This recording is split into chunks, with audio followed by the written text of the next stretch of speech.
Alô, galera, estamos chegando aqui com o nosso Esporte Guará. Um grande abraço para você, muito boa tarde e ao vivo, hein? Meio-dia pontualmente aqui na capital maranhense. Estamos chegando com o Esporte Guará. Para nós não tem feriadão não, meu amigo. Pensou que eu ia estar lá postando foto de jet ski no Rio Preguiça, no Rio Pericumã, né? Lá em Pinheiro, na Princesa da Baixada, ou então espocando aquela estupidamente gelada? Negativo. Nosso compromisso é com você aqui na TV Guará ao vivo e também lá no YouTube, mostrando o que aconteceu no final de semana. E não dava para deixar de vir ao nosso programa, afinal de contas, tivemos um jogaço lá em São Mateus. Infelizmente, para a torcida do Moto, uma grande vitória do Juventude Samas pelo placar de 4-1. Festa lá em São Mateus e reabilitação depois de 2 resultados negativos e o Sampaio Corrêa. Eu confesso que eu vou pesquisar, não deu tempo de pesquisar antes do programa, mas eu não lembro qual foi a última vez, isso desde lá da Série D. Acredito que na Série D, em 2012, o Sampaio tenha conseguido. Mas eu não lembro se nas campanhas recentes, tanto da C quanto da B, se o Sampaio conseguiu emplacar 3 vitórias seguidas. E pode chegar a quarta, na próxima quarta-feira, contra o time do Figueirense. São 3 vitórias seguidas. E o Sampaio vai subindo de elevador na Série B do Campeonato Brasileiro, tendo 3 jogos a menos em relação aos seus adversários lá da luta contra o rebaixamento e também em relação aos seus adversários na parte de cima da tabela. Tadeu Nunes, tudo bem, Tadeu? Tudo bem, Laércio, boa tarde a todos. Falando em Pinheiro, falando lá em Barreirinhas, também tem a Praia de São Pedro, lá em Carutapera do Maranhão, também é um litoral norte, lá é muito forte o turismo. Hoje deve estar lotado, né? Com certeza. E parabéns para o Sampaio Corrêa, fez uma grande partida, é merecedor. 3 vitórias consecutivas e a quarta também é quase que certo, porque o Sampaio vem numa crescente e quem sabe esse elevador não pode chegar em outra série, hein? Pois vamos aguardar. Meu amigo, vamos aguardar para ver. O jogo é contra o Figueirense na próxima quarta-feira, confronto direto. O Figueirense precisa da vitória, o Sampaio também. E uma vitória diante do Figueirense em um desses 3 jogos a menos. O jogo da quarta-feira contra o Figueirense é para cumprir um desses 3 jogos que o Sampaio tem a menos. É bom lembrar que o Sampaio teve problemas com a Covid-19, adiamento do jogo contra o Figueirense, também contra o Brasil de Pelotas, e também em relação à participação do Sampaio na final do Campeonato Estadual, o adiamento do jogo contra o Náutico. Então, diante de todos esses problemas, o Tricolor vem embaladão, meu amigo. São 4 vitórias nos últimos 7 jogos, 3 vitórias seguidas, jogando em São Luís e também jogando fora de casa. Dessas 3 vitórias, o Sampaio conseguiu, dessas 4 vitórias, 3 jogando longe de São Luís, né? Uma contra o Avaí, onde conseguiu a vitória por 5-2, e outra contra o Cruzeiro, 2 jogando fora de São Luís, a outra contra o CSA aqui e ontem contra o Botafogo jogando aqui. Então 2 vitórias fora, 2 vitórias dentro, Sampaio apresentando um bom futebol e vem rivalizando com a turma de cima da tabela. A campanha do Tricolor nas últimas 7 rodadas é de G4 da Série B do Campeonato Brasileiro, já dando ali um bye-bye para a turma da parte de baixo da tabela. Vamos acompanhar como foi mais uma vitória da Bolívia Querida, a 3ª seguida, ontem à noite no estádio do Castelão, com um show do Pimentex. Pimentinha deu um show. A turma do Botafogo está procurando o Pimentinha até agora. Um baita primeiro tempo. Pimentinha, Caio Dantas, Pimentinha, o dupla que tá dando certo. Confira aí. O Botafogo começou atrevido, mas logo Pimentinha, com esse belo chute, mostrou como seria o jogo. De novo Pimentinha, pela direita, ele invade a área com extrema facilidade. O chute é cruzado e Caio Dantas desvia de cabeça. 6º dele na Série B e 1-0 Bolívia Querida no Castelão. Lindo gol, em uma jogada sensacional de Pimentinha. E finalização precisa do Caio Dantas. Pela esquerda, Ronei tenta o segundo. Na etapa final, Gustavo faz essa defesaça, evitando o gol de voleio de Matheus. E no contra-ataque, o Sampaio mata o jogo. Diego Tavares recebe livre e chuta forte. A bola faz uma curva que engana o goleiro, olha aí. Final, 2-0 Sampaio. 3ª vitória seguida do Sampaio Corrêa na Série B, com direito a mais um show do Pimentinha. Oportunismo do Caio Dantas e curva venenosa no chute do Diego Tavares. O Tricolor deu adeus à zona do rebaixamento e vive um ótimo momento no ano que ainda segue, sendo que o Sampaio tem 3 jogos a menos em relação aos adversários na competição. Na quarta-feira, o Tricolor cumpre um desses jogos, agora contra o Figueirense no estádio do Castelão. Jogão contra o Figueirense, duelo importante, equipes próximas na tabela, o Sampaio com jogos a menos, ele tem 2 jogos a menos em relação ao time do Figueirense, que exatamente vai cumprir um desses jogos, o único jogo que o Figueirense tem adiado, que foi contra o Sampaio por causa da infecção por Covid-19 no elenco tricolor. Tadeu, com as imagens do jogo que o nosso craque Eltinho vai colocar, eu queria que você analisasse, eu também vou dar as minhas opiniões em relação a mais uma vitória da Bolívia Querida na Série B. O grande jogo do Sampaio, principalmente no primeiro tempo. Sampaio se impôs, dominou as ações, tanto na parte defensiva como na parte ofensiva. O chute do Pimentinha, depois de uma linda jogada pela direita, aí você vê toda o cacuete, né? Você vê o matador, como é a posição dele. O Caio Dantas ali conseguiu fazer esse gol, a bola ia para fora, mas com o estilo que ele tem dentro da grande área, jogador de área, jogador de referência, se passa dele, tinha o Joás ali, poderia fazer o gol. O Sampaio fez 1-0. No segundo tempo, com as substituições do treinador do Botafogo, o Botafogo conseguiu dominar as ações, conseguiu empurrar o Sampaio para dentro da sua grande área. O Pimentinha, de um lado, ajudava o lateral direito. O Rony, do outro lado, dava suporte aí para o Marlon, que entrou no lugar do João Vitor, que se machucou. E no segundo tempo, no contra-ataque, o Sampaio conseguiu ampliar o marcador. O Botafogo teve 16 finalizações, dessas 16, 3 foram no gol. E o Sampaio teve 13. Dessas 13 finalizações, 5 foram ao gol e 2 entraram. Então o Sampaio conseguiu fazer o dever de casa, venceu bem, venceu com autoridade, teve maior posse de bola durante toda a partida, 51% a 49%. Então o Sampaio mereceu a vitória. Se credencia para a próxima partida, diminuir esses jogos que tem a menos, com uma boa perspectiva de uma boa vitória na quarta-feira. E mostrou que tem banco, jogou sem o Gustavo Ramos, o Rony entrou muito bem, jogou bem a partida de ontem, jogou sem o Luiz Gustavo Joás e fez a sua melhor partida com a camisa do Sampaio Corrêa, perdeu o João Vitor, que saiu machucado no começo do jogo, teve uma entorse no tornozelo, que ainda vai ser avaliada, entrou o Marlon, deu conta do recado, e a queda no segundo tempo, Tadeu, eu acredito que é até normal em relação ao nível e ao equilíbrio dessa Série B. O Botafogo não tinha nada a perder. O Botafogo tinha que ir para cima até pela sua posição na tabela. E foi para cima. O Sampaio ganhava o jogo por 1-0. É normal isso na Série B. No segundo tempo o Sampaio foi engolido pelo Botafogo. Se alguém comentou isso, comentou completamente equivocado. Sampaio manteve o seu ritmo, jogou à espera de uma bola. É normal o Botafogo criar chance. E quando cria, quando está tudo dando certo, tem uma muralha lá atrás, o Gustavo, para fazer a defesa, como fez uma excelente defesa no segundo tempo. Naturalmente isso acontece porque o time adversário estava correndo atrás do placar. Né? Ele tirou um volante, colocou mais um meia de ligação, colocou mais um atacante, então isso naturalmente o Sampaio tinha que postar a sua linha de 4 atrás, esperar um pouco mais, mas o Léo Condé, com a inteligência que tem, com o grupo que ele tem nas mãos, conseguiu colocar o Eloy no lugar do Marcinho, o Diego Tavares, o atacante que fez o gol. Então o Léo Condé conseguiu dar uma resposta contra as substituições do treinador do Botafogo. Naturalmente o Botafogo tinha que se expor mais e o Sampaio conseguiu aproveitar os contra-ataques. O time que está perdendo, teoricamente, vai ter que ir para cima, e o Sampaio, um setor defensivo muito forte, né? Mais uma vez não foi vazado, e conseguiu ampliar o placar no contra-ataque. Pois é, então tá aí a opinião do Tadeu Nunes, os melhores momentos e, claro, os 2 gols da Bolívia Querida. Tá parecendo o frango do goleiro da equipe do Botafogo, mas se você olhar bem, a bola faz uma curva. É aquilo que eu tô dizendo. Quando as coisas estão dando certo, meu amigo, a bola entra. É só chutar. E o Diego Tavares mandou uma bomba, um torpedo para cima do goleiro. A bola fez uma curva linda e morreu no fundo do gol, lá do gramado do estádio Castelão. E você, é claro, acompanhou todos os detalhes aqui no nosso Esporte Guará. Vamos então aos personagens do jogo. Começamos pelo técnico Léo Condé. Ele avaliou mais uma vitória da Bolívia Querida na Série B. Já esperava um jogo difícil, a equipe do Botafogo está na parte de baixo da tabela ali, mas é uma boa equipe, uma equipe que tem um bom investimento.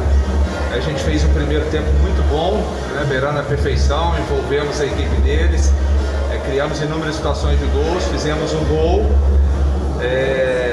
Depois do segundo tempo a gente teve uma chance clara logo no início com o Caio, desperdiçamos. E a gente sentiu um pouco a sequência de jogos, viagem, a equipe acabou acusando mesmo o desgaste e a equipe do Botafogo passou a pressionar a nossa equipe. Suportamos o momento de pressão deles, depois entraram os atletas que deram um gás novo ali, Eloy, Tavares, o Jackson, e aí a equipe cresceu novamente no jogo, e aí faltava encaixar o contra-ataque. Encaixamos ali com o Tavares, fizemos o gol e matamos o jogo. É uma vitória muito importante, Era um jogo que a gente sabia que seria complicado, principalmente em razão da gente estar vindo de uma vitória histórica, né, podemos dizer assim, contra o Cruzeiro no Mineirão. Então a gente tinha que ter muito cuidado nessa partida de hoje, a forma de trabalhar ela à cabeça dos atletas. Mas esse grupo vem se mostrando um grupo muito determinado e aplicado, sabendo o que quer, e conseguimos aí essa vitória tão importante. Pois é, tá aí o técnico Léo Condé que encaixou o time da Bolívia Querida. O Caio Dantas vem chamando a atenção do Brasil. Já são 6 gols e é um dos vice-artilheiros da Série B do Brasileiro. Confira o que ele disse depois do jogo. Cara, estou muito feliz, trabalho muito para chegar nesses momentos. Procuro cada jogo me dedicar ao máximo para tentar fazer os gols. Mas isso ainda é muito pouco pelo que eu quero buscar na competição. Para a minha vida também, isso é muito pouco. Eu vou continuar trabalhando para buscar cada vez mais. E daqui a pouco vamos falar mais da Série B do Campeonato Brasileiro, hein? Fique atento, no próximo bloco vamos mostrar os gols da rodada da Série B e, claro, comentar um pouco mais sobre a vitória do Sampaio por 2-0 diante do Botafogo de São Paulo, Botafogo de Ribeirão Preto. Mas hoje tem jogo já da Série B, da 16ª rodada, fique atento, tem outros campeonatos internacionais e nacionais em andamento e lá no MA Sporting Bet você vai ter sempre a melhor opção. MA Sporting Bet, parceiro aqui do nosso programa Esporte Guará, tá aí o símbolo, a marca na sua tela, meu amigo. É essa a marca do MA e Sporting Bet, simplesmente o melhor do Maranhão. Não perca tempo e vá lá, faça a sua fezinha e quem sabe, além de se divertir, você não possa faturar uma boa grana, beleza? Rápido intervalo, na volta, os gols da rodada da Série B do Brasileiro e também a goleada do Juventude Samas diante do Moto ontem no estádio Pinheirão.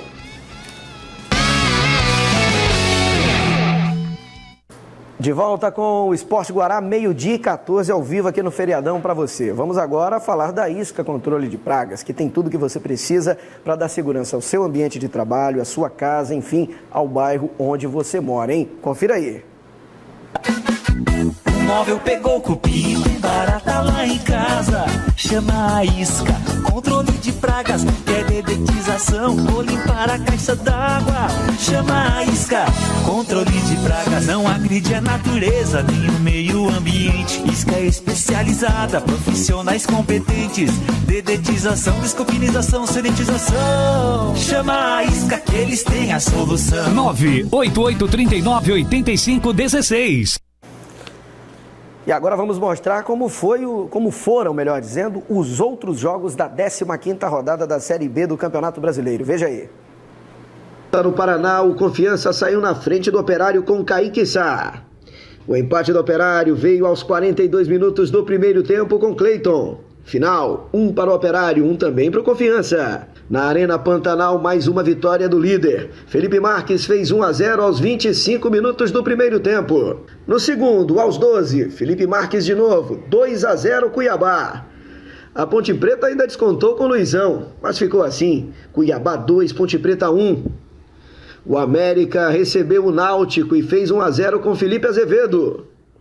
No segundo tempo, Felipe Augusto fechou o placar. América 2, Náutico 0. Clássico gaúcho do interior em Caxias do Sul. Matheus Oliveira fez 1-0 Brasil. Matheus Oliveira, de novo, marcou o segundo. No início do segundo tempo, Wagner desconta para o Juventude. Mas fica assim, Brasil de Pelotas 2, Juventude 1. Em Salvador, João Vitor abre o placar para o Vitória. Valdívia, aos 9 minutos, empata para o Avaí. Aos 17 minutos do primeiro tempo, Valdívia de novo, para virar o placar. E fica assim, Avaí de virada 2, Vitória da Bahia 1. Em Campinas, Lucas Crispim faz 1-0 Guarani logo com 5 minutos de jogo. Vagninho amplia aos 17. O CRB reage com Diego Torres aos 19 minutos do primeiro tempo, 2-1. Mas, quase nos acréscimos, Arthur Rezende marca mais 1 para o Guarani. Final, Guarani 3, CRB 1. No Rei Pelé, goleada do CSA. Passeio diante do Paraná. Paulo Sérgio fez 1-0. É de Paulo Sérgio também o segundo. Andrinho faz o terceiro aos 22 minutos do primeiro tempo. CSA simplesmente avassalador. E ainda teve mais um na etapa final, com Paulo Sérgio, terceiro dele no jogo. Final, CSA 4, Paraná 0. Na Arena Barueri, interior de São Paulo, 0-0 entre Oeste e Cruzeiro e demissão do técnico Ney Franco. Após a rodada, o Cuiabá lidera com 32 pontos. A Chapecoense vem em segundo lugar com 26. O América é o terceiro com 26 e a Ponte Preta está em quarto com 24 pontos. O Sampaio Correia agora é o 14º colocado na tabela de classificação, com 17 pontos e 3 jogos a menos em relação aos seus adversários. E pela frente já vai ter um jogo agora na quarta-feira contra o Figueirense, depois pega o Paraná e joga na outra semana contra o Náutico e dentro de pouco tempo vai ter um duelo contra o Cuiabá, hein? É uma Série B que ainda promete muitos jogos em poucos dias e o Sampaio, felizmente, fazendo um bom trabalho, está lá no meio da tabela com 3 jogos a menos em relação aos seus adversários. Agora vamos mudar o assunto, vamos falar da Série D. Ontem foi dia de duelo maranhense na disputa da Série D do Campeonato Brasileiro. Antes eu trago um resultado importante. O Altos venceu o River por 2-1. Com esse resultado, as duas equipes do Maranhão, o Juventude Samas está em terceiro e o Moto, mesmo com a derrota por 4-1, é o quarto colocado. Então os dois ainda estão no G4. Confira como foi a goleada do Samas diante do Moto em uma tarde para ser esquecida pela defesa, principalmente os dois zagueiros e o goleiro da equipe do Moto. O Juventude Samas recebeu o Moto e logo no início, Júlio Pitti erra na saída de bola. Márcio Diogo toma, invade a área e com categoria marca o primeiro do Samas. 1-0 com 5 minutos de jogo. Repare aí, a primeira falha grosseira da defesa do Moto no jogo. Mas 1 minuto depois, Gleicinho faz boa jogada individual e cruza na medida para Alan Patrick. O camisa 10 rubro-negro entra livre e marca o gol de empate, 1-1. Bela jogada de Gleicinho, conclusão precisa de Alan Patrick. 3 gols em 2 jogos com a camisa do Moto. E o Tinho tem essa chance, mas manda nas mãos do goleiro. Depois do cruzamento de Alemão, mais uma falha da defesa. O goleiro João Anderson sai mal do gol e se atrapalha com Abu. A bola sobe e Dedé cabeceia. Júlio Pitti agora salva o Moto. Uma defesaça do zagueiro do Papão. Falta pro Moto. Wesley chuta na barreira. O rebote fica com o Índio Potiguar. Ele tabela com o Miltinho. Vai no fundo e cruza para Márcio Diogo. João Anderson defende. No rebote, Anselmo perde com o goleiro praticamente batido. Depois da cobrança de falta, mais uma falha de marcação da defesa do Moto. Índio Potiguar pisa na bola na hora de finalizar. O Juventude ainda chega com o Chico Bala nesse desvio de cabeça. E com Índio Potiguar nesta boa jogada individual. Mas fica assim o primeiro tempo. Juventude Samas 1, Moto também 1. E o jogo segue movimentado no segundo tempo. E o Tinho lança Alexandro que cruza para Índio Potiguar acertar o travessão. Na sequência, Chico Bala cruza, Alexandro manda para a área e Kleber Pereira não consegue dominar. Com Gleicinho, o Moto ainda acerta a trave após o cruzamento. Aí aparece mais uma vez a defesa do Moto para entregar. Kleber rola para Alexandro, ele cruza rasteiro na área. João Anderson se atrapalha com o zagueiro numa bola fácil. Márcio Diogo, livre, só tem o trabalho de empurrar para a rede. 2-1 Samas. Repare na bobeira, aí fica fácil. E o terceiro já poderia ter vindo neste lance. Chico Bala tenta por cobertura. Mas logo depois, Alexandro aproveita o cruzamento da direita e não vacila. Ele marca o terceiro do Samas, 3-1. Repare que mais uma vez, goleiro e zagueiros do Moto não conseguem se entender. Nailson ainda acerta o travessão do Juventude. Boa jogada de Jeff Silva e Gleicinho manda nas mãos do goleiro Matheus. Para fechar a tarde de falhas, Júlio Pitti faz esse pênalti em Kleber Pereira. A cobrança é perfeita do próprio Kleber Pereira e ele fecha o placar. Goleada no Pinheirão, Juventude Samas 4, Motoclube 1.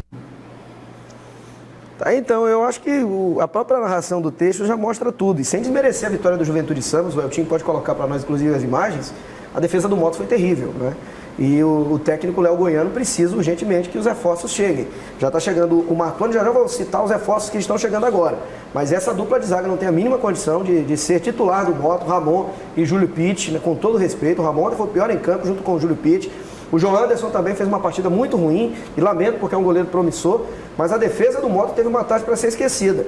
Eu acredito que dos 4, a defesa do Moto teve participação nos 4 gols. Você concorda, Tadeu? Em que pese a atuação do Juventude foi uma atuação interessante, poderia ter vencido o jogo sem as falhas da defesa. Sim, sem dúvida. Não tirando o mérito da qualidade dos atacantes, dos jogadores do Juventude, né? O Moto no seu setor defensivo foi um setor muito frágil, conseguiu facilitar a vida dos atacantes do Juventude, por isso um placar muito elástico, né, no jogo. Imaginaria que seria um grande jogo, como foi um bom jogo, taticamente, tecnicamente, mas o placar foi muito devido aos erros que o Motoclube proporcionou para o time do Juventude. O Juventude não tinha nada a ver com isso, conseguiu fazer seu placar, vinha de 2 derrotas consecutivas, essa vitória aí acalma a situação lá na cidade de São Mateus, e agora o Moto precisa urgentemente trazer os reforços, dar condições de jogo para esses reforços, para que na próxima quinta-feira eles tenham se reabilitar aqui em São Luís contra o time de São Raimundo. O Juventude consegue se recuperar depois de 2 derrotas, é o que a gente falava. No normal, as derrotas do time do Juventude, fez um bom jogo ontem, vai jogar fora de casa agora contra o time do Sinop em busca de outro resultado, mas o Juventude fez o dele, né? Fez a parte dele, jogando em casa, se reabilitou e voltou para o G4. Exatamente, jogou bem. Jogou bem também na derrota contra o Altos, né? O goleiro do Altos foi o grande destaque daquela partida. O time do Juventude conseguiu ganhar o campo no jogo passado, conseguiu se impor dentro das suas ações, mas no jogo de ontem o Moto facilitou muito essa vida do Juventude, que não tem nada a ver com isso, uma vitória importante, recolocou o time novamente no G4. Pois é, o Moto está anunciando a chegada dos reforços. Aliás, desde a semana passada já foram anunciados alguns. O Martoni, de 33 anos, bom zagueiro, estava no Manaus ano passado e participou da campanha do acesso do Manaus para a Série C do Brasileiro lá na D. O volante Rendel, de 21 anos. Os jogadores se juntam ao zagueiro Ferron, que já está aqui em São Luís, e ao lateral Emerson Silva. O meia Júnior Lemos e os atacantes Anderson Din e o Wallace Lima, que tinham sido anunciados como reforços, também desembarcam hoje, aqui em São Luís do Maranhão. O Moto vai tentar a regularização desses jogadores e mais do Adrian para estar mais forte no compromisso da próxima quarta-feira, onde joga aqui em São Luís, tentando se reabilitar contra a equipe do Baré. Principalmente os 2 zagueiros e o atacante, o Wallace Lima, precisam urgentemente começar a partida no próximo jogo. Não sei se vão ter condições de jogo, vão estar regularizados. Mas são reforços, zagueiro, né? Excelentes zagueiros, junto com o Ferron ali, vai dar uma segurança maior para o time do Moto Clube. Esses jogadores regularizados e com condições de jogo, com certeza o Moto vai ter outra qualidade dentro das suas partidas. Pois é aquele detalhe, a defesa do Moto foi uma negação. O jogo foi parelho, do meio campo para o ataque. Mas a zaga ontem foi muito feliz, o Ramon e o Júlio Pitt formam uma péssima dupla de zaga, talvez um possa ser titular, né, deles o Ramon, o Wallace era o melhor zagueiro do Moto, não ficou, né, por questões internas da diretoria, não permaneceu para o Campeonato Brasileiro, mas o Moto precisa de uma nova dupla de zaga, seja com um desses 2, provavelmente o Ramon e o Martoni, ou 2 zagueiros novos para compor aquele sistema defensivo. E não adianta também colocar só a culpa no goleiro João Anderson, porque se você tiver uma dupla de zaga que não lhe dá confiança, fica muito complicado para o goleiro, tá bom? Vamos falar da ID Fitness. A ID Fitness está com a gente lá na área do Turu. Um abraço para a galera da ID Fitness, na Avenida Mato Grosso, número 50, Loja J, Chácara Brasil. O telefone é 3301-5601. A ID Fitness, mantenha sua forma na ID Fitness. Vamos agora mostrar mais uma derrota, o Calvário do Imperatriz na Série C do Brasileiro. Confira aí. Perdeu para o 13 de Campina Grande, ó. Esse daí é o primeiro gol do jogo, marcado pelo 13 da Paraíba através do Douglas Lima. Ele bate cruzado aos 40 minutos, o Imperatriz até segurou um bom tempo, fez um jogo parelho, mas o Douglas Lima foi lá e fez o gol do time do 13 ainda no primeiro tempo do jogo, 40 minutos 1-0. Depois no segundo tempo pintou mais um, gol marcado pelo Ítalo. O Ítalo foi lá e fez 2-0 para o time do 13. O Imperatriz estava até jogando bem. Você observa a lamentação dos jogadores da equipe do Imperatriz. E cobrando pênalti, o Andrei não conseguiu defender. O Andrei é o goleiro do 13. O Giva fez o único gol do Cavalo de Aço no jogo. 2-1, vitória do 13. Outro time que vem numa ascensão boa. São 10 pontos nos últimos 4 jogos, hein? Final do nosso programa de hoje. Valeu, Tadeu. Valeu, irmão. Até a próxima. Beleza? Até amanhã. Terça-feira, ao vivo, aqui ao meio-dia no Esporte Guará. Valeu, um abraço. Bom feriado a todos.